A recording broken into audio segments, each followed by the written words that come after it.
Når jeg arbejder som psykolog, så mit allervigtigste arbejdsredskab, det er, at jeg har en god, nær relation til mine klienter, uanset aldersgruppe. Det er så vigtigt, at når du træder ind hos mig, så oplever du, at mit terapeutiske rum, det er dit fristed. Jeg er helt sikker på, at vi alle sammen kan have glæde af at tale med en psykolog, uanset om vi ønsker at udvikle os personligt, eller om vi af en eller anden grund har ondt i sjælen.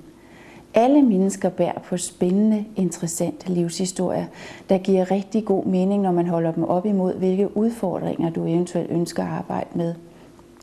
Alle mennesker har også ressourcer inden i sig, som man kan finde og arbejde positivt med i terapi. Jeg har også selv prøvet at modtage professionel hjælp i en periode i mit liv, hvor jeg ønskede at rykke mig og komme i bevægelse.